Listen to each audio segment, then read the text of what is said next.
ಪ್ರೀತಿಯ ನನ್ನ ನೆಚ್ಚಿನ ವಿದ್ಯಾರ್ಥಿಗಳಿಗೆ ಈ ನಿಮ್ಮ ದೈಹಿಕ ಶಿಕ್ಷಕನ ಗಿರೀಶನ ಹೃದಯಪೂರ್ವಕ ನಮಸ್ಕಾರಗಳು. ಹಾಗೆ ಈ ಒಂದು ಯೂಟ್ಯೂಬ್ ಕ್ಲಾಸ್ ಅನ್ನ ಮಾಡಲಿಕ್ಕೆ ಅವಕಾಶ ಮಾಡಿಕೊಟ್ಟಿರ್ತಕ್ಕಂಥ ಶ್ರೀ ಸಂಸ್ಥೆಯ ಎಲ್ಲ ಗುರುವರಿಗೆ ನಮ್ಮ ಹೃದಯಪೂರ್ವಕ ಭಕ್ತಿಪೂರ್ವಕ ಪ್ರಣಾಮಗಳನ್ನು ಸಲ್ಲಿಸುತ್ತಾ, ಪ್ರೀತಿಯ ವಿದ್ಯಾರ್ಥಿಗಳೇ, ತುಂಬಾ ದಿನದ ನಂತರ ನಿಮಗೆ ಆಲ್ರೆಡಿ ಇವತ್ತು ದಿನಾಂಕ 23/7/2021 ಶುಕ್ರವಾರ. ಸೊ ನಿನ್ನೆ ತಾನೇ SSLC ಎಕ್ಸಾಮ್ ಮುಗಿದ ನಂತರ ನಿಮಗೆ 8 ಮತ್ತು 9, 10ನೇ ತರಗತಿಗಳಿಗೆ ಸೊ ಇವತ್ತು ಪ್ರಥಮವಾಗಿ ನಿಮಗೆ ಯೂಟ್ಯೂಬ್ ಕ್ಲಾಸ್ ಅನ್ನ ಮಾಡ್ತಾ ಇದ್ವಿ. ಕಾರಣ ಇಷ್ಟೇ, ಇದುವರೆಗೂ ನಿಮಗೆ ಸೇತು ಬಂದ ಅಂತ ಅಂದ್ಬಿಟ್ಟು ಸೊ ಅವತ್ತಿನ ಒಂದು ಚಿಕ್ಕದಾದ ಒಂದು 5 ಮತ್ತು 6 ನಿಮಿಷದ ಒಂದು ಕ್ಲಾಸ್ ಅನ್ನ ನಿಮಗೆ ಹಾಕ್ತಾ ಇದ್ವಿ. ಸೊ ಇವತ್ತು ಬಂದ್ಬಿಟ್ಟು ನಿಮಗೆ ನೇರವಾಗಿ ನಮಗೆ ಶ್ರೀ ಸಂಸ್ಥೆ ಆದೇಶದಂತೆ ಈ ಒಂದು ಕ್ಲಾಸ್ ಅನ್ನ ತಾತ್ವಿಕ ಮತ್ತು ಪ್ರಾಯೋಗಿಕ ಎರಡೂ ಒಟ್ಟೊಟ್ಟಿಗೆ ಜೊತೆಗೆ ತಗೊಂಡು ಹೋಗ್ತಕ್ಕಂಥ ಒಂದು ಕಾರ್ಯಭಾರ ನಮ್ಮದಾಗಿರ್ತದೆ ಮಕ್ಕಳೇ. ಸೊ ಮೊದಲನೇದಾಗಿ ನಿಮಗೆ ದೈಹಿಕ ಶಿಕ್ಷಣ ವಿಷಯ ತಿಳಿಸೋಕ್ಕಿಂತ ಮುಂಚೆಯಾಗಿ ನಿಮಗೆ ಶಿಕ್ಷಣ ಅಂತಂದ್ರೇನು ಅಂತಕ್ಕಂಥದ್ದನ್ನ ನಾನು ಹೇಳಲಿಕ್ಕೆ ಇಚ್ಛೆ ಪಡ್ತೀನಿ ಮಕ್ಕಳೇ. ಶಿಕ್ಷಣ ಅಂತಕ್ಕಂಥದ್ದು ಇಟ್ ಮೀನ್ಸ್ ಎಜುಕೇಶನ್ ಅಂತಕ್ಕಂಥದ್ದು ಒಬ್ಬ ಸಿಗ್ಮಾಂಡ್ ಫ್ರೈಡ್ ಅವರ್ತಕ್ಕಂಥ ಒಬ್ಬ ತತ್ವಶಾಸ್ತ್ರದ ಶಾಸ್ತ್ರ, ಶಿಕ್ಷಣ ತಜ್ಞರಿಂದ ಒಂದು ಪ್ರಚೋದಿಸಲ್ಪಟ್ಟಂತಹ ಒಂದು ವ್ಯಾಖ್ಯಾನ ಆಗಿದೆ. ಈ ಶಿಕ್ಷಣ ಅಂತಕ್ಕಂಥದ್ದು ಶಾಲೆಯಲ್ಲಿ ಒಂದು ನಿರ್ದಿಷ್ಟವಾದ ಒಂದು ಸ್ಥಳದಲ್ಲಿ ಸಮಯದಲ್ಲಿ ನಿರ್ದಿಷ್ಟವಾದ ಪಾಠೋಪಕರಣ ಮತ್ತು ಪೀಠೋಪಕರಣದಿಂದ ನಿರ್ದಿಷ್ಟವಾದ ಒಬ್ಬ ಶಿಕ್ಷಕರಿಂದ ಬೋಧನೆ ಮಾಡ್ತಕ್ಕಂಥ ಒಂದು ಶಿಕ್ಷಣ ನಾವು ಔಪಚಾರಿಕ ಶಿಕ್ಷಣ ಅಂತ ಹೇಳ್ತೀವಿ ಮಕ್ಕಳು. ಔಪಚಾರಿಕ ಶಿಕ್ಷಣ ಅಂದ್ರೆ ಈ ಒಂದು ಶಿಕ್ಷಣದಲ್ಲಿ 2 ವಿಧ, ಒಂದು ಔಪಚಾರಿಕ ಶಿಕ್ಷಣ, ಮತ್ತೊಂದು ಅನೌಪಚಾರಿಕ ಶಿಕ್ಷಣ. ಅಂದ್ರೆ ಔಪಚಾರಿಕ ಶಿಕ್ಷಣಕ್ಕೆ ತನ್ನದೇ ಆದಂತಹ ಸ್ಥಳ, ಸಮಯ ಮತ್ತು ನಿಗದಿಯಾದಂತಹ ಪಠ್ಯಕ್ರಮ ಒಂದು ಸೀಮಿತವಾದ ಚೌಕಟ್ಟು ಇರ್ತದೆ. ಆದ್ರೆ ಅನೌಪಚಾರಿಕ ಶಿಕ್ಷಣದಲ್ಲಿ ಯಾವುದೇ ಒಂದು ಎಲ್ಲಿ ಬೇಕಾದ್ರೂ ಅಂದ್ರೆ ಕಲಿತಕ್ಕಂಥ ಒಂದು ಅನೌಪಚಾರಿಕ ಶಿಕ್ಷಣ. ಅಂದ್ರೆ ಎಲ್ಲಿ ಬೇಕಾರಲ್ಲ ಅಂತಂದ್ರೆ ಅಲ್ಲಿ ಅನುಭವದ ಮುಖಾಂತರ, ಯಾವುದು ಸಮುದಾಯಗಳ ಮುಖಾಂತರ, ಸಮೂಹ ಮಾಧ್ಯಮಗಳ, ಪತ್ರಿಕೋದ್ಯಮಗಳ ವಿಷಯಗಳ ಮುಖಾಂತರ, ಟಿವಿ ಮಾಧ್ಯಮಗಳ ಮುಖಾಂತರ, ಮತ್ತೆ ಹಿರಿಯರ ಒಂದು ಸಮ್ಮುಖದಲ್ಲಿ ಕಲಿತಕ್ಕಂಥ ಮನೆ, ಸಂಘ ಸಂಸ್ಥೆಗಳ ಮುಖಾಂತರ ಕಲಿತಕ್ಕಂಥದ್ದು ಅನೌಪಚಾರಿಕ ಶಿಕ್ಷಣ ಆಗಿರ್ತದೆ. ಮತ್ತೆ ಈ ಒಂದು ಶಿಕ್ಷಣ ಮತ್ತು ನಮ್ಮ ದೈಹಿಕ ಶಿಕ್ಷಣ ಒಂದೇ ನಾಣ್ಯದ 2 ಮುಖಗಳಿದ್ದ ಹಾಗೆ. ಶಿಕ್ಷಣ ಮತ್ತು ದೈಹಿಕ ಶಿಕ್ಷಣ ಅಂತಕ್ಕಂಥದ್ದು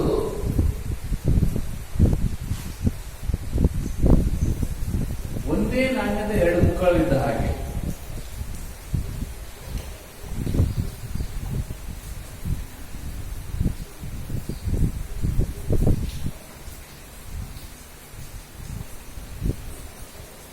ಯಾಕಂದ್ರೆ ಶಿಕ್ಷಣ ಅಂತಕ್ಕಂಥದ್ದು ಅವಿನಾಭಾವ ಸಂಬಂಧವನ್ನು ಹೊಂದಿದೆ ನಮ್ಮ ದೈಹಿಕ ಶಿಕ್ಷಣಕ್ಕೂ ಶಿಕ್ಷಣಕ್ಕೂ.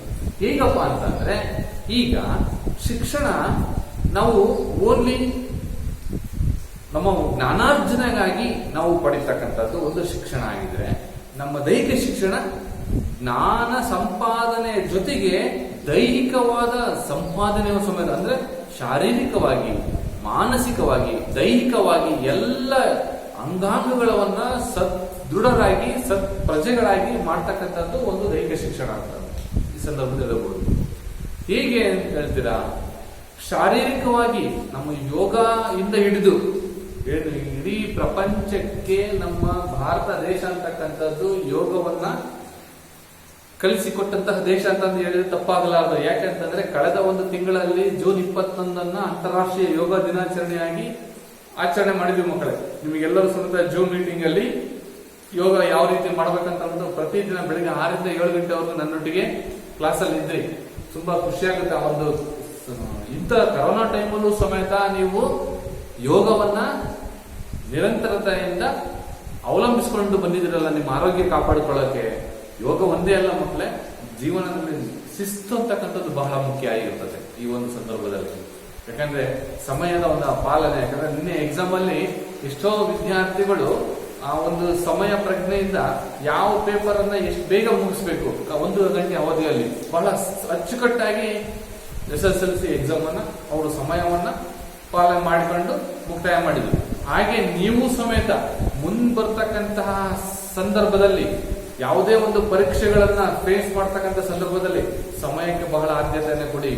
ಬೆಳಿಗ್ಗೆಯಿಂದ ಹಿಡಿದು ನಿಮ್ಮ ನಿತ್ಯ ನೀವು ಯಾವಾಗ ಹಾಸಿಗೆಯಿಂದ ಮೇಲೆ ಎಚ್ಚರಿಕೆಯಾಗಿ ಹೇಳ್ತಿರೋ ಅಲ್ಲಿಂದಲೂ ಸಮೇತ ನಿಮ್ಮ ಶಿಸ್ತು ಅಥವಾ ಸಮಯ ಪ್ರಜ್ಞೆ ಅಂತಕ್ಕಂಥದ್ದು ಆರಂಭವಾಗುತ್ತೆ. ಅಪ್ತು ಮತ್ತೆ ಆ ದಿನ ಮುಕ್ತಾಯವಾಗುವ ಸಮೇತ. ಹಾಗಾಗಿ ಸಮಯ ಅಂತಕ್ಕಂಥದ್ದು ಬಹಳ ಅಮೂಲ್ಯವಾಗಿರ್ತದೆ ಮಕ್ಕಳೇ. ಅದರಲ್ಲಿ ದೈಹಿಕ ಶಿಕ್ಷಣ ಮತ್ತು ಶಿಕ್ಷಣ ಬಗ್ಗೆ ನಾವು ವಿಷಯ ಚರ್ಚೆ ಮಾಡ್ತಾ ಇದ್ದೀವಿ.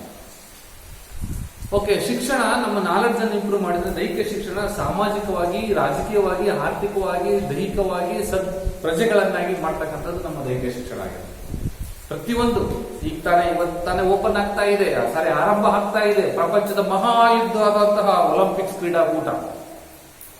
ಸುಮಾರು 127 ಕ್ರೀಡಾಪಟುಗಳನ್ನು ಒಂದು ಜಪಾನ್ನಲ್ಲಿ ಟೋಕಿಯೋದಲ್ಲಿ ಇವತ್ತು 32ನೇ ಒಲಿಂಪಿಕ್ಸ್ ಕ್ರೀಡಾಕೂಟ ಆರಂಭ ಆಗ್ತಾ ಇದೆ. ಕಳೆದ ಒಂದು ವರ್ಷದಲ್ಲಿ ನಡಿಬೇಕಾಯ್ತು, ಕರೋನಾದಿಂದ ಮುಂದೂಡಲಾಗಿ ಈ ವರ್ಷ ಇವತ್ತು ಆರಂಭ ಆಗ್ತಾ ಇದೆ ಮಕ್ಕಳೇ.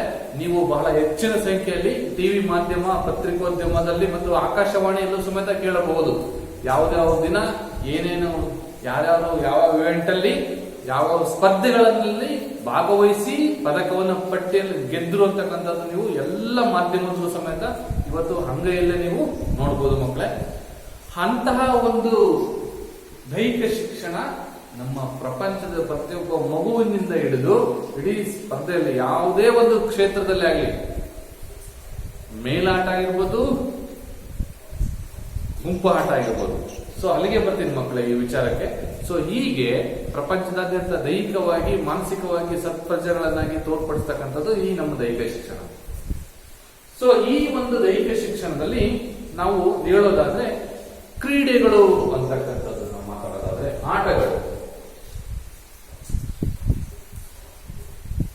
ಆಟಗಳು ಅಥವಾ ಕ್ರೀಡೆ ಅಂತ ಅಂದ್ಬಿಟ್ಟು ನಾವು ಕ್ರೀಡೆಗಳು ಅಂತಂದು ಹೇಳೋದಾದ್ರೆ, ಗೇಮ್ಸ್ ಅನ್ನು ಹೇಳೋದಾದ್ರೆ ನಾವು ಈ ಆಟಗಳಲ್ಲಿ ಪ್ರಮುಖ ಎರಡು ವಿಧಗಳಾಗಿ ವಿಂಗಡಣೆ ಮಾಡ್ತೇವೆ. 2 ವಿಧಗಳು.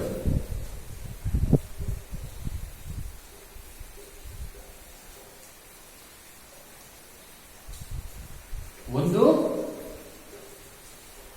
ಒಳಾಂಗಣ ಆಟ, ಇನ್ನೊಂದು ಹೊರಾಂಗಣ ಆಟ ಅಂತ ಅಂದ್ಬಿಟ್ಟು ಇಂಡೋರ್ ಗೇಮ್ಸ್.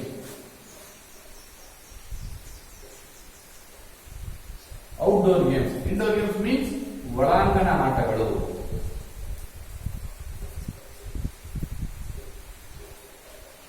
ಇನ್ನೊಂದು ಹೊರಾಂಗಣ ಆಟಗಳು.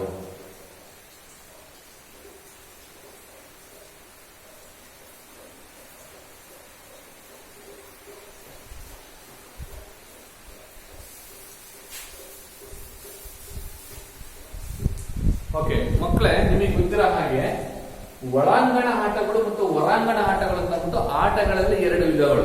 ಆಟಗಳಲ್ಲಿ ಎಷ್ಟು ವಿಧ? 2 ವಿಧಗಳು. ಒಂದು ಇಂಡೋರ್ ಗೇಮ್ಸ್, ಮತ್ತೊಂದು ಔಟ್ಡೋರ್ ಗೇಮ್ಸ್ ಅಂತ ಅಂದ್ಬಿಟ್ಟು ನಾವು ಕರೆಯಲಾಗುತ್ತದೆ. ಇಂಡೋರ್ ಗೇಮ್ಸ್ ಅಂತ ಅಂದ್ರೆ ಒಳಾಂಗಣ ಆಟಗಳು. ಅಂದ್ರೆ ಒಳಾಂಗಣ ಅಂತಂದ್ರೆ ಈ ಫಾರ್ ಎಕ್ಸಾಂಪಲ್ ಉದಾಹರಣೆ ನೀವು ಹೇಳೋದಾದ್ರೆ ಚೆಸ್, ಚದುರಂಗ ಅಂತ ಹೇಳ್ತವಲ್ಲ, ಚೆಸ್, ಸ್ವಿಮ್ಮಿಂಗ್ ಅಂದ್ರೆ ಈಜು, ಕುಸ್ತಿ, ಜುಡೋ, ಕರಾಟೆ, ಇನ್ನು ಮುಂತಾದವಿದಾವೆ. ಚೆಸ್ಸು, ಈಜು, ಕುಸ್ತಿ, ಕರಾಟೆ, ಮತ್ತೆ judo, shuttle badminton, badminton, tennis, table tennis, ಹೀಗೆ ವಿವಿಧ ರೀತಿಯ ಎಲ್ಲಾ ಆಟಗಳು ಈಗ ಇತ್ತೀಚಿನ ದಿನದಲ್ಲಿ ಇವನ್ನು ವಾಲಿಬಾಲ್, ಕಬಡ್ಡಿ ಮತ್ತೆ ಈ ಬಾಸ್ಕೆಟ್ ಬಾಲ್ ಅಂತಕ್ಕಂಥದ್ದು ಹಾಕಿ ಅಂತ ಎಲ್ಲವೂ ಸಮೇತ ಒಳಾಂಗಣ ಕ್ರೀಡೆ ಆಗಿದೆ ಮಕ್ಕಳೇ. ಕಾರಣ ಪ್ರಕೃತಿಯ ಒಂದು ವಿಕೋಪದಿಂದ ನಾವು ಅದನ್ನ ರಕ್ಷಣೆ ಮಾಡೋಕ್ಕೋಸ್ಕರ ಆಟವನ್ನ ಈಗ ತಂತ್ರಜ್ಞಾನ ಉಪಯೋಗಿಸಿ ಎಲ್ಲವೂ ಸಮೇತ ಒಳಾಂಗಣ ಆಟಗಳನ್ನು ನಾವು ನೋಡ್ತೀವಿ. ಅದೇ ರೀತಿ ಹೊರಾಂಗಣ ಆಟಗಳು ಅಂತಂದ್ರೆ ಈ ಫುಟ್ಬಾಲ್, ಬೇಸ್ಬಾಲ್, ಈ ವರ್ಷ ಸೇರ್ಕೊಂಡಿದೆ. ಬೇಸ್ಬಾಲ್, ಸಾಫ್ಟ್ ಬಾಲ್,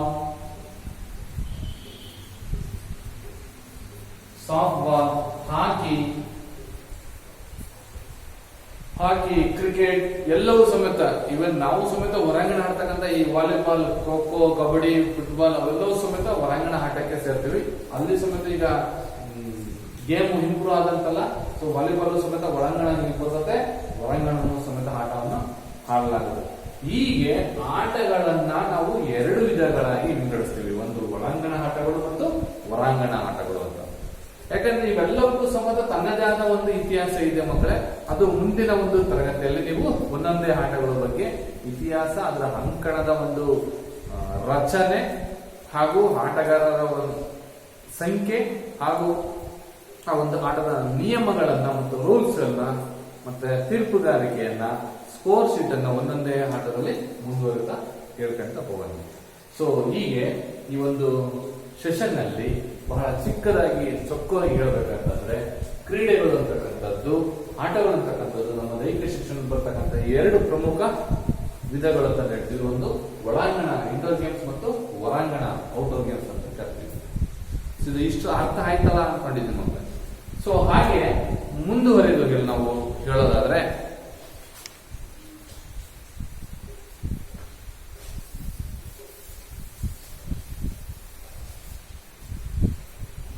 ಈ ಒಂದು ನಿಮ್ಮ 8 ಮತ್ತು 9 ಹಾಗೂ 10ನೇ ತರಗತಿ ವಿದ್ಯಾರ್ಥಿಗಳಿಗೆ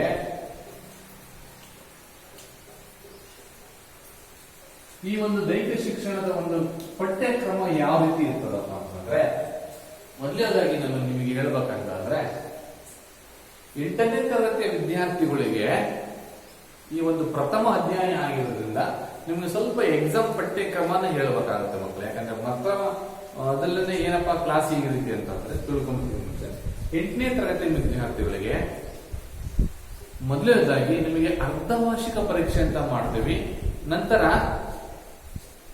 ವಾರ್ಷಿಕ ಪರೀಕ್ಷೆ ಅಂತ ಮಾಡ್ತೀವಿ. ಹಾಗೆ 9ನೇ ತರಗತಿಯು ಸಮೇತ ಅರ್ಧವಾರ್ಷಿಕ ಮತ್ತು ವಾರ್ಷಿಕ ಆಗಿರ್ತದೆ. ಆದ್ರೆ ನಮ್ಮ ದೈಹಿಕ ಶಿಕ್ಷಣದಲ್ಲಿ ಅರ್ಧವಾರ್ಷಿಕವನ್ನ ನಾವು ಕೈ ಬಿಟ್ಟು ವಾರ್ಷಿಕ ಪರೀಕ್ಷೆನೆ ಮಾಡ್ತೀವಿ ಒಂದು ಪಠ್ಯಕ್ರಮದಲ್ಲಿ. ಹಾಗೆ 10ನೇ ತರಗತಿ ವಿದ್ಯಾರ್ಥಿಗಳು ನಿಮಗೆ ಪ್ರಾಯೋಗಿಕ ಅಂತ ಬಿಟ್ಟು ಚಟುವಟಿಕೆ ಆಧಾರಿತವಾದಂತಹ ಒಂದು ಅಸೈನ್ಮೆಂಟ್ಗಳು ಇರ್ತವೆ. ಅವನ್ನ ಫಿಸಿಕಲ್ ಆಕ್ಟಿವಿಟೀಸ್ ಅಂತ ಅಂದ್ಬಿಟ್ಟು ನಿಮಗೆ ಕೊಡಲಾಗುತ್ತದೆ. ಹಾಗೆ FA1, FA2, FA3, FA4 ಅಂತಕ್ಕಂಥದ್ದು 8th 9th ಮಾಡಿದಾಗ ನಿಮಗೂ ಸಮೇತ ಮಾಡಲಾಗುತ್ತೆ. ಆದ್ರೆ ಅಲ್ಲಿ ವಾರ್ಷಿಕ ಪರೀಕ್ಷೆ 200 ಮಾರ್ಕ್ಸ್ಗಳಿಗೆ ಮಾಡಿಬಿಟ್ಟು ನಿಮಗೆ 20 ಕನ್ವರ್ಟ್ ಮಾಡ್ತಾರೆ. ಸೊ ಒಂದೊಂದಾಗಿ ನಿಮಗೆ 8ನೇ ತರಗತಿ ವಿದ್ಯಾರ್ಥಿಗಳಿಗೆ ಹೇಳೋದಾದ್ರೆ, ನಾನು 8ನೇ ತರಗತಿ ಮಕ್ಕಳಿಗೆ ಹೇಳೋದಾದ್ರೆ FA1 ಅಂತಕ್ಕಂಥದ್ದು 10 ಮಾರ್ಕ್ಸ್ಗೆ ಪರೀಕ್ಷೆಯನ್ನು ಮಾಡಲಾಗುತ್ತದೆ ಮಕ್ಕಳು. ಈಗ ಸೇತುಬಂಧ ಆಗಿದೆ ನಿಮಗೆ. ಸೇತುಬಂಧದಲ್ಲಿ ಅಂದ್ರೆ 7 ಮತ್ತು 8ನೇ ತರಗತಿಯ ಒಂದು ಖೋಖೋ ಮತ್ತು ಕಬಡ್ಡಿ ಅಂಕಣವನ್ನ ರಚನೆ ಮಾಡಿದ್ದೀರಾ, ಮತ್ತು ರಾಷ್ಟ್ರೀಯ ಭಾವೈಕ್ಯದ ಬಗ್ಗೆ ನೀವು ಕ್ವಶನ್ ಅನ್ನ ಕೊಟ್ಟಿದ್ದೆ, ಕ್ವಿಜು ಸಮೇತ ಹಾಡಿದ್ದೀರಾ, ಹಾಗೆ ಅವ್ರ ಶೀಟನ್ನು ಸಮೇತ ನಮಗೆ ಕೊಟ್ಟಿದ್ದೀರಾ. ಹಾಗೆ ಈ ಒಂದು ಮುಂದಿನ ಒಂದು ಸಿಲೆಬಸ್ ಆದಂತಹ ದೈಹಿಕ ಶಿಕ್ಷಣದ ಪ್ರಯೋಜನಗಳು ಮತ್ತು ವಾಲಿಬಾಲ್ ಆ ಅಂಕಣವನ್ನ, ವಾಲಿಬಾಲ್ ವಿಷಯಕ್ಕೆ ಸಂಬಂಧಪಟ್ಟಂಗೆ ನಿಮಗೆ ಒಂದು 10 ಮಾರ್ಕ್ಸಿನ ಒಂದು FA1 ಟೆಸ್ಟ್ ನಡೆಯಲಾಗುತ್ತದೆ. ಹಾಗೆ FA2 ಅಂತಕ್ಕಂಥದ್ದು ಸಮೇತ ಅದು 10 ಮಾರ್ಕ್ಸ್ ನಡೆಯಲ್ಲ. ಇದು ಆಗಸ್ಟ್ ಅಲ್ಲಿ ಆದ್ರೆ ಇದು ಸೆಪ್ಟೆಂಬರ್ ಅಲ್ಲಿ ಆಗುತ್ತೆ ಮಕ್ಕಳೇ. ಹಾಗೆ ಅಕ್ಟೋಬರ್ ತಿಂಗಳಲ್ಲಿ SA1 ಅಂತಕ್ಕಂಥದ್ದು ನಡೆಯುತ್ತೆ, ಅದು 30 ಮಾರ್ಕ್ಸಿಗೆ. ಅಲ್ಲಿಗೆ 50 ಮಾರ್ಕ್ಸ್ ಆಯ್ತು. ಆಕ್ಚುಲಿ ನಾವು ನಿಮಗೆ ಫಿಸಿಕಲ್ ಫಿಟ್ನೆಸ್ ಟೆಸ್ಟ್ ಅಂತ ಮಾಡ್ತೀವಿ ಮಕ್ಕಳೇ. ಫಿಸಿಕಲ್ ಫಿಟ್ನೆಸ್ ಟೆಸ್ಟ್ ಅಂತ ಅಂದ್ಬಿಟ್ಟು 10 ಮಾರ್ಕ್ಸ್ ಮಾಡ್ತೀವಿ. ಅದು ಜೂನ್ ತಿಂಗಳಲ್ಲೇ ಆರಂಭ ಆಗ್ತಿತ್ತು. ದಿನನಿತ್ಯ ಈ ಕರೋನಾದಿಂದ ನೀವು ಶಾಲೆಯಲ್ಲಿ ದಿನನಿತ್ಯ ಬರದೇ ಇರತಕ್ಕಂತ ಕಾರಣ ಈ ಒಂದು ಟೆಸ್ಟ್ ಅನ್ನ ಬಿಟ್ಬಿಟ್ಟು ಆಕ್ಟಿವಿಟೀಸ್ ಗಳನ್ನೇ ನಿಮಗೆ ದಿನನಿತ್ಯ ನಿಮಗೆ ಕೊಡ್ತಾ ಇರ್ತಕ್ಕಂಥದ್ದು ಇದೇ ಪರ್ಪಸ್. ವಾರಕ್ಕೆ 1 ಟೈಮ್ ಶಾಲೆಗೆ ಬಂದ್ಬಿಟ್ಟು 1 ಟೈಮ್ ಮತ್ತು 2 ಟೈಮ್ ಬಂದ್ಬಿಟ್ಟು ನೀವು ಡೈಲಿ ಆಕ್ಟಿವಿಟೀಸ್ ಅನ್ನ ಕೊಟ್ಟಿರ್ತಕ್ಕಂಥ ಕರೆಕ್ಷನ್ ಮಾಡ್ಕೊಂಡು ನಮಗೆ ಸಬ್ಮಿಟ್ ಮಾಡ್ತಾ ಇರೋದು ಇದೇ ಫಿಸಿಕಲ್ ಫಿಟ್ನೆಸ್ ಪರ್ಪಸ್ ನಡೀತಾ ಇರ್ತದೆ. ಇದು 30 ಮಾರ್ಕ್ಸ್ ಅಂತಂದ್ರೆ ಇದನ್ನ ಬಿಟ್ಟಾಗ ನೀವು 50 ಮಾರ್ಕ್ಸ್ ಇಲ್ಲ ಆಯ್ತು. ಇದು ಅರ್ಧವಾರ್ಷಿಕ. ಅದೇ ರೀತಿ FA3 ಸಮೇತ 10 ಮಾರ್ಕ್ಸ್, FA4 ಸಮೇತ 10 ಮಾರ್ಕ್ಸ್. ಇಲ್ಲಿ SA2 ಅಂತಕ್ಕಂಥದ್ದು ನಡೆಯುತ್ತೆ, ಇದು ಸಮೇತ ಇಲ್ಲಿ 30 ಮಾರ್ಕ್ಸ್ ನಿಮಗೆ 80 ಆಗುತ್ತೆ. ಸೊ E50 ಅಂತಕ್ಕಂಥದ್ದು 100 ಮಾರ್ಕ್ಸ್ಗೆ ನಿಮ್ದು ವಾರ್ಷಿಕ ಪಠ್ಯಕ್ರಮ ಅಂತಕ್ಕಂಥದ್ದು ಮುಕ್ತಾಯ ಆಗುತ್ತೆ. ಇದು 8 ಇಂದ ಆದ್ರೆ ಅರ್ಥ ಆಯ್ತಲ್ಲ ಮಕ್ಕಳೇ. ಒಂದು FA1 10 marks, FA2 10 marks, SA1 ಬಿಟ್ಟು 30 ಮಾರ್ಕ್ಸ್ ಇರ್ತದೆ. ಅಲ್ಲಿಗೆ 30 ಮಾರ್ಕ್ಸ್ ಇಂದ 30 ಪ್ಲಸ್ 20 50 ಮಾರ್ಕ್ಸ್. ಇದು ಫಿಸಿಕಲ್ ಫಿಟ್ನೆಸ್ ಟೆಸ್ಟ್ ಬಿಟ್ರೆ, ಯಾಕಂದ್ರೆ ನೀವು ಶಾಲೆಯಲ್ಲಿ ಬರ್ತಾ ಇರೋದ ಕಾರಣದಿಂದ ಇದು ಬಿಟ್ಟಾಗ 50 ಮಾರ್ಕ್ಸ್ ಅರ್ಧ ವಾರ್ಷಿಕ ಆಗುತ್ತೆ. ಇನ್ನು 50 ಮಾರ್ಕ್ಸ್ ಇದು August, September, October, November, December, ಜನವರಿ, ಫೆಬ್ರವರಿ, ಮಾರ್ಚ್ಗೆ ಈ ರೀತಿ ಇರ್ತದೆ. ಇದು ಒಂದು ನಿಮ್ಮ ಪಠ್ಯಕ್ರಮ 8 ಮಕ್ಕಳಿಗೆ ಈ ನಡೀತಕ್ಕಂಥದ್ದು. ಆದ್ರೆ ಈರಿಗೆ 9th ಮಕ್ಕಳಿಗೆ 9th ಸ್ಟ್ಯಾಂಡರ್ಡ್ ಮಕ್ಕಳಿಗೆ ಸ್ವಲ್ಪ ಬದಲಾವಣೆ ಆಗುತ್ತೆ. ಸ್ವಲ್ಪ ಬದಲಾವಣೆ ಆಗುತ್ತೆ ಅಂತಂದ್ರೆ ಏನಾಗತ್ತಪ್ಪ ಅಂತಂದ್ರೆ, ಸೊ FA1 10, FA2 10, ಹಾಗೆ SA2 30 ಮಾಡ್ತೀವಿ. ಆದ್ರೆ FA3 10, FA4 10 ಕರೆಕ್ಟ್ 4 ಮಾಡ್ತೀವಿ. ಆದ್ರೆ SA2 ಇದೆಯಲ್ಲ, ಇದನ್ನ ಬಿಟ್ಬಿಟ್ಟು ಇದನ್ನ 60 ಮಾರ್ಕ್ಸ್ ಮಾಡ್ತೀವಿ. ಯಾಕೆ 60 ಆತ ಅಂತ ಅಂದ್ರೆ, ಇದು FA4 ಸಿಂದ ಸೇರಿ 40 ಮಾರ್ಕ್ಸ್. 4 FA1, FA2, FA3, FA4ಗಳು, ರೂಪಣಾತ್ಮಕ ಪರೀಕ್ಷೆಗಳು 40, ಹಾಗೆ ಮೌಲ್ಯಾಂಕನ ಅಂದ್ರೆ ವಾರ್ಷಿಕ ಪರೀಕ್ಷೆ 60 ಮಾರ್ಕ್ಸ್ ಮಾಡ್ತೀವಿ ನಾವು ಅಸೆಸ್ಮೆಂಟ್. ಯಾಕಪ್ಪ ಅಂತಂದ್ರೆ ಮುಂದಿನ 10ನೇ ತರಗತಿ ವಿದ್ಯಾರ್ಥಿಗಳ ಆಗೋದ್ರ ದೃಷ್ಟಿಯಿಂದ ಇಲ್ಲಿ 8ನೇ ತರಗತಿ ಅರ್ಧ ವಾರ್ಷಿಕ ಪರೀಕ್ಷೆ ಅಂತಂದ್ರೆ ಅರ್ಧ ವಾರ್ಷಿಕ ಮಾಡಿದ್ಮೇಲೆ ಮುಂದಿನ ಇದು ಓದಲ್ಲ ಇವರು 8ನೇ ತರಗತಿ ಮಕ್ಕಳು. ಅಂದ್ರೆ ಅಲ್ಲಿ ಮುಕ್ತಾಯ ಆಗುತ್ತೆ, ಬರೇ ಸೆಕೆಂಡ್ ಸೆಮಿನ್ ಮಾತ್ರ ಓದ್ತಾರೆ. ಆದ್ರೆ ನೀವು ಹಾಗಲ್ಲ, 9ನೇ ತರಗತಿ ಮಕ್ಕಳು ಏನ್ ಮಾಡ್ಬೇಕಪ್ಪ ಅಂತಂದ್ರೆ 1ನೇ ಅಧ್ಯಾಯದಿಂದ ಕೊನೆ ಅಧ್ಯಾಯದವರೆಗೂ 60 ಮಾರ್ಕ್ಸ್ಗೆ ನೀವು ತಾತ್ವಿಕ ಪರೀಕ್ಷೆಯನ್ನು ಬರೀಬೇಕಾಗುತ್ತೆ. ಕಾರಣ ಮುಂದಿನ SSLC ವಿದ್ಯಾರ್ಥಿಗಳ ಆಗುವ ದೃಷ್ಟಿಯಿಂದ ನೀವುಗಳು ಆ ಒಂದು ಈಗಲಿಂದಲೇ ಬೇಸಿಕ್ ಬಿಡ್ಬೋದ್ರಿಂದ ನಿಮಗೆ 100 ಮಾರ್ಕ್ಸ್ಗೆ ಕೊನೆ ವಾರ್ಷಿಕ ಪರೀಕ್ಷೆಯನ್ನು ಮಾಡ್ತೀವಿ. 60 ಮಾರ್ಕ್ಸ್ ಮಾಡ್ತೀವಿ, ಇಲ್ಲಿ 60 ಮಾರ್ಕ್ಸ್ ಮಾಡ್ತೀವಿ. ಈ ರೀತಿ ಒಟ್ಟಾರೆಯಾಗಿ ಸುಮಾರು 40 ಪ್ಲಸ್ 60 ಪ್ಲಸ್ 40 ಟೋಟಲ್ 100 ಮಾರ್ಕ್ಸ್ಗೆ ನಿಮ್ಮ ಸಂಕಲನಾತ್ಮಕ ಮತ್ತು ರೂಪಣಾತ್ಮಕ ಪರೀಕ್ಷೆಗಳನ್ನ ಮಾಡಲಾಗುತ್ತದೆ. ಹಾಗೆ 10ನೇ ತರಗತಿ ವಿದ್ಯಾರ್ಥಿಗಳಿಗೆ ನೋಡೋದಾದ್ರೆ FA1 ಪರೀಕ್ಷೆನೆ ನಿಮಗೆ ಇದು ಹಳಿಸ್ತೀನಿ ಮಕ್ಕಳೇ, ನಿಮಗೆ ಗೊತ್ತಾಗಬೇಕಪ್ಪ ಅಂತಂದ್ರೆ 10ನೇ ತರಗತಿ ವಿದ್ಯಾರ್ಥಿಗಳಿಗೆ ಒಂದು ಪಠ್ಯಕ್ರಮ ಯಾವ ರೀತಿ ಇರ್ತದೆ, ಪರೀಕ್ಷಾ ಒಂದು ಪಠ್ಯಕ್ರಮ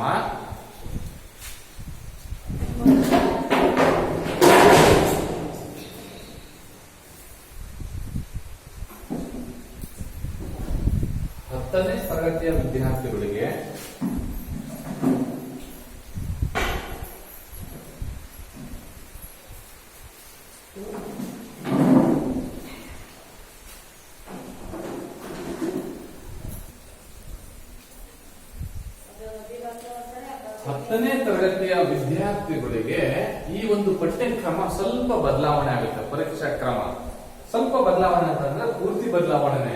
ಹೆಂಗಪ್ಪ ಅಂತಂದ್ರೆ, ಸೊ ಅವರಿಗೆ FA1 ಅಂತಕ್ಕಂಥದ್ದು 50 ಮಾರ್ಕ್ಸ್ ಇರ್ತದೆ ಮಕ್ಕಳೇ. ಹೇಗೆ 50 ಮಾರ್ಕ್ಸ್ ಅಪ್ಪ ಅಂತಂದ್ರೆ, ನಾವು ಫಿಸಿಕಲ್ ಫಿಟ್ನೆಸ್ ಟೆಸ್ಟ್ ಅಂತಕ್ಕಂಥದ್ದು ಏನಿದೆಯಲ್ಲ 10 ಮಾರ್ಕ್ಸ್, ಅಲ್ಲಿ ಅವರಿಗೆ ಫಿಸಿಕಲ್ ಫಿಟ್ನೆಸ್ ಟೆಸ್ಟ್ ಅಂತಕ್ಕಂಥದ್ದು 20 ಮಾರ್ಕ್ಸ್ ಆಗುತ್ತೆ. ಫಿಸಿಕಲ್ ಫಿಟ್ನೆಸ್ ಟೆಸ್ಟ್ ಟೆಸ್ಟ್ 10ನ್ನ ಪ್ಲಸ್ ನಾವು 10 ಮಾಡಿದಾಗ ಸೊ 20 ಮಾರ್ಕ್ಸ್ ಆಗುತ್ತೆ. ಇದು FA1 ಅಂತಕ್ಕಂಥದ್ದು 30 ಮಾರ್ಕ್ಸ್ ಮಾಡ್ತೀವಿ. ಈ 20 ಪ್ಲಸ್ 30 ಸೇರ್ಬಿಟ್ಟು 50 ಮಾರ್ಕ್ಸ್ ಆಗುತ್ತೆ. ಅದೇ ತರ ಈ FA2 ಅಂತಕ್ಕಂಥದ್ದು 50 ಇರ್ತದೆ. ಹೇಗೆ 50 ಆಯ್ತು ಅಂತಂದ್ರೆ ಇದರಲ್ಲೂ ಸಮೇತ 20 ಮಾರ್ಕ್ಸ್ ಬಂದ್ಬಿಟ್ಟು ಪ್ರಾಜೆಕ್ಟಿಗೆ ಅಂದ್ರೆ ಕಾರ್ಯಯೋಜನೆಗೆ ಅಂತ ಅಂದ್ಬಿಟ್ಟು ನಿಮಗೆ ಹೇಳಲಾರೆ. ಕಾರ್ಯಯೋಜನೆ ಪ್ರಾಜೆಕ್ಟ್ ಅಂತ ಅಂದ್ಬಿಟ್ಟು ಮಾಡ್ತೀವಿ. ಯಾವುದಾದ್ರೂ ಒಂದು ಒಲಿಂಪಿಕ್ಸ್ ಸಂಬಂಧಪಟ್ಟಂಗೆ, ಏಷ್ಯನ್ ಗೇಮ್ಸ್ ಸಂಬಂಧಪಟ್ಟಂಗೆ ಅಥವಾ ಕಾಮನ್ವೆಲ್ತ್ ಗೇಮ್ಸ್ ಸಂಬಂಧಪಟ್ಟಂಗೆ 5 ಅಥವಾ 6 ನಮ್ಮ ವಿದ್ಯಾರ್ಥಿಗಳ ಅನುಗುಣವಾಗಿ ನಿಮಗೆ ಬ್ಯಾಚ್ ಅನ್ನು ಮಾಡಲಾಗುತ್ತದೆ. ಆ ಒಂದು ಕಾರ್ಯ ಯೋಜನೆಯನ್ನ ನೀವು ರೂಪಿಸಬೇಕಾಗುತ್ತೆ. PPT ಇಂಟ್ರಡಕ್ಷನ್ ಇಂದ ಹಿಡಿದು ಕಂಪ್ಲೀಟ್ ಮುನ್ನುಡಿ ಅಂದ್ರೆ ಸಮ್ಮರಿವರೆಗೂ ಪರಿವಿಡಿ ಮುಖಾಂತರ ಇಂದ ಹಿಡಿದು ಇಂಟ್ರಡಕ್ಷನ್ ಇಂದ ಅಂತಂದ್ರೆ ಅದು PTK ವಿಷಯ ಬೆಳವಣಿಗೆ, ಅದು ಯಾವ್ದಾದ್ರು ಒಂದು ನಿಮಗೆ ನೆಟ್ ಅಲ್ಲಿ ಅಥವಾ ಇಂಟರ್ನೆಟ್ ಅಥವಾ ಪೇಪರ್ ಅಲ್ಲಿ ಅಥವಾ ಮಾಧ್ಯಮದಲ್ಲಿ ಸಿಗ್ತಕ್ಕಂಥ ಒಂದು ಛಾಯಾಚಿತ್ರಗಳು, ಅದು ವಿಷಯ ಬೆಳವಣಿಗೆ, ಅದ್ರ ಬಗ್ಗೆ ಇರ್ತಕ್ಕಂಥ ಎಲ್ಲಿ ಈಗ ಎಕ್ಸಾಂಪಲ್ ಒಲಿಂಪಿಕ್ಸ್ ನಡೀತಾ ಇದೆ, ಇದುವರೆಗೂ ನಡೆದಿರ್ತಕ್ಕಂಥ ಒಲಿಂಪಿಕ್ಸ್ ಕ್ರೀಡೆಗಳ ಒಂದು ಸ್ಥಳ ಆಗಲಿ, ಅದೊಂದು ಕಾಲ ಆಗಲಿ, ಆ ಒಂದು ಕುರಿತು ಬಿಟ್ಟು ನೀವು ವಿಷಯನ ಮಂಡನೆ ಮಾಡಬೇಕಾಗುತ್ತೆ. ಇದು 20 ಮಾರ್ಕ್ಸ್ ಪ್ರಯೋಗ. ಮತ್ತೆ ಎಫೆಕ್ಟ್ 30 ಮಾರ್ಕ್ಸ್ ಒಂದು ಪ್ರಾಕ್ಟಿಕಲ್ ಆಗಿ ಒಂದು ಗೇಮ್ ಅನ್ನು ಒಂದು ಟೆಸ್ಟ್ ಅನ್ನು ಮಾಡ್ತಾರೆ. ಯಾವ್ದಾದ್ರು ಒಂದು ಗುಂಪು ಆಟ ಅಂದ್ರೆ ಇಲ್ಲಿ ಮೇಲಾಟ ಬರುತ್ತೆ, ಒಂದು ಪ್ರಥಮದಲ್ಲಿ ಗುಂಪು ಆಟ ಬರುತ್ತೆ, ಎರಡನೇದಲ್ಲಿ ಮೇಲಾಟ ಬರುತ್ತೆ, ನೆಕ್ಸ್ಟ್ ಮೂರನೇ FA 3 ನಲ್ಲಿ ಯೋಗ ಅಥವಾ ಆರೋಗ್ಯ ಶಿಕ್ಷಣದ ಬಗ್ಗೆ ಬರುತ್ತೆ. ಲಾಸ್ಟ್ಗೆ FA 4 ಅಲ್ಲಿ ಭಾಷೆಯ ಭಾವೈಕ್ಯತೆ ಬಗ್ಗೆ ನಾವು ಮಾಡ್ತಕ್ಕಂಥದ್ದು. ಹೀಗೆ ಇಲ್ಲಿ 100 ಆಯ್ತು. ಈ 100 ಅನ್ನ ನಾವೇನ್ ಮಾಡ್ತೀವಿ, 20ಕ್ಕೆ ಕನ್ವರ್ಟ್ ಮಾಡಿ ನಿಮಗೆ ಇಟ್ಟು, ಇನ್ನ SA 1 ಅನ್ನ 80 ಮಾರ್ಕ್ಸ್ ಮಾಡ್ತೀವಿ. 80 ಮಾರ್ಕ್ಸ್ ಥಿಯರಿ. ಈ 20 ಪ್ಲಸ್ 80 ಟೋಟಲ್ 100. ಇದು ಪ್ರಥಮ ಸೆಮಿಸ್ಟರ್ ನ ಒಂದು ವಿಷಯ ಆಗಿರ್ತದೆ ಯಾರಿಗೆ, SSLC ವಿದ್ಯಾರ್ಥಿಗಳಿಗೆ. ಅದೇ ತರ FA 3 50 ಮಾರ್ಕ್ಸ್. FA 3 ಸಮೇತ 50 ಮಾರ್ಕ್ಸ್ ಮಕ್ಕಳ. ಇಲ್ಲಿ ಯಾವ್ದಾದ್ರು ಒಂದು ಮೇಲಾಟಗಳಾಗಿರ್ಬೋದು ಅಥವಾ ಆರೋಗ್ಯ ಶಿಕ್ಷಣಕ್ಕೆ ಸಂಬಂಧಪಟ್ಟಂಗಾಗಿರ್ಬೋದು 30 ಮಾರ್ಕ್ಸ್ ಮಾಡಿ, ಇಲ್ಲಿ ಗುಂಪು ಕಾರ್ಯಯೋಜನೆ ಕೊಟ್ರೆ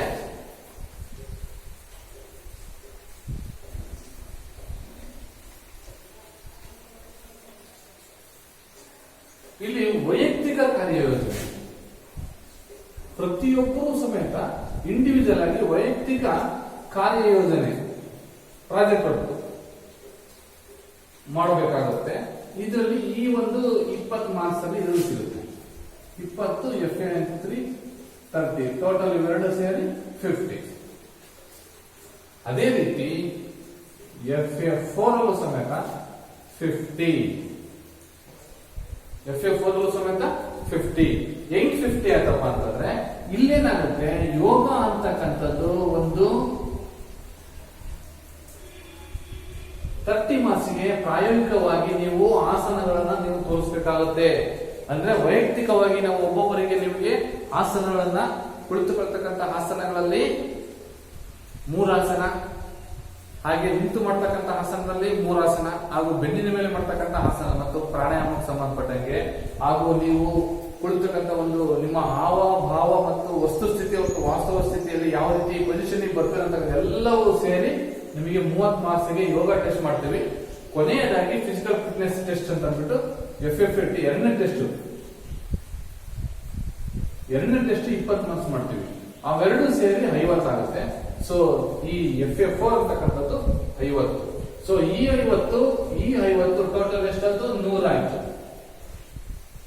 ಹೌದಲ್ಲ? ಈ 100 200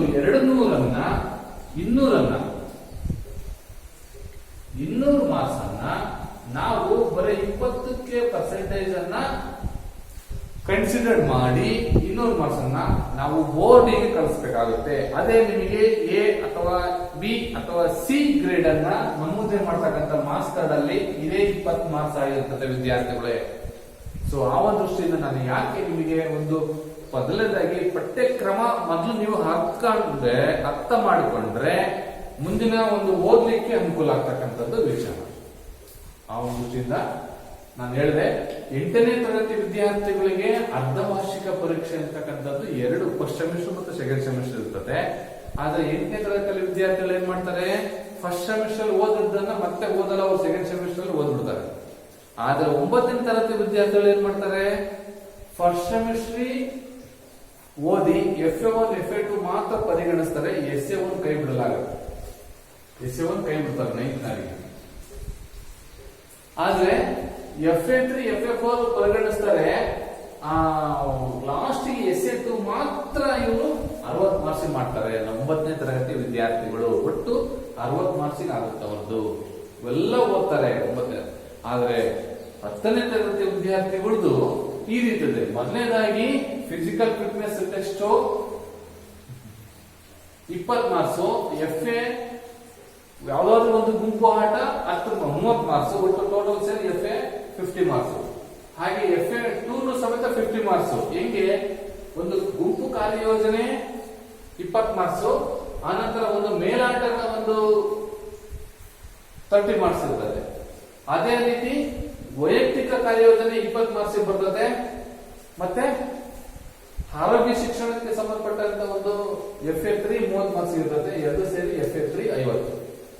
ಹೀಗೆ FA4 ಸಮೇತ 50 ಆಗಿರ್ತದೆ. ಒಂದು ಯೋಗಕ್ಕೆ 30 ಮಾರ್ಕ್ಸ್ ಮತ್ತೆ ಫಿಸಿಕಲ್ ಫಿಟ್ನೆಸ್ ಟೆಸ್ಟ್ ಅಂತ ಬಿಟ್ಟು 20 ಮಾರ್ಕ್ಸ್. ಈಗ ಅಕಸ್ಮಾತ್ ಇದೇ ತರ ಕರೋನಾದಿಂದ ಏನಾದ್ರು ನಿಮಗೆ ಪ್ರಾಬ್ಲಮ್ ಆಯ್ತು ಅಂತಂದ್ರೆ ನಾವೆಲ್ಲ ಆಕ್ಟಿವಿಟೀಸ್ ಮೇಲೆ ಈಗೇನ್ ನಾವು ನಿಮಗೆ ಕ್ಲಾಸಸ್ ಮಾಡ್ತೇವಲ್ಲ, ಈ ಒಂದು ಕ್ಲಾಸಸ್ ಮೇಲೆ ನಿಮಗೆ ಪರೀಕ್ಷೆಯನ್ನ ಮೌಲ್ಯಾಂಕನವನ್ನ ರೂಪದಲ್ಲಿ ನೀವು ಮಾಡ್ತೀವಿ. ಆ ಬೇಸಿಸ್ ಮೇಲೆ ಮಾರ್ಕ್ಸ್ ಅನ್ನ ಹಾಕಲಾಗುತ್ತೆ.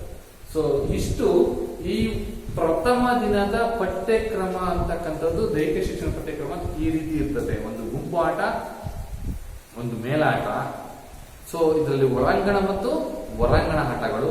ಹಾಗೆ ಈ ಪಠ್ಯಕ್ರಮದಲ್ಲಿ ಬರ್ತಕ್ಕಂತಹ 8ನೇ ತರಗತಿ 9ನೇ 10ನೇ ತರಗತಿ ವಿದ್ಯಾರ್ಥಿಗಳ ಒಂದು ಪರೀಕ್ಷಾ ಕ್ರಮ, ದೈಹಿಕ ಶಿಕ್ಷಣ ಪರೀಕ್ಷಾ ಕ್ರಮ ಈ ರೀತಿ ಇರ್ತದೆ ಅಂತ ತಿಳಿಸ್ತಾ ಇವತ್ತಿನ ಒಂದು ಅಧ್ಯಾಯವನ್ನ ಮುಕ್ತಾಯ ಮಾಡಿಕೊಡ್ತಾ ಇದ್ದಾರೆ. ನಿಮಗೆ ಇದರಲ್ಲಿ ಯಾವುದೇ ನಿಮಗೆ ಅನುಮಾನ ಅಥವಾ ಡೌಟ್ಗಳು ಬಂದ್ರೆ ನಾನು ಇದೇ ನಿಮ್ಮ ಹೊದಿಗೆರೆ ಗ್ರಾಮದಲ್ಲೇ ನಾನು ಇರ್ತಿದ್ದೀನಿ.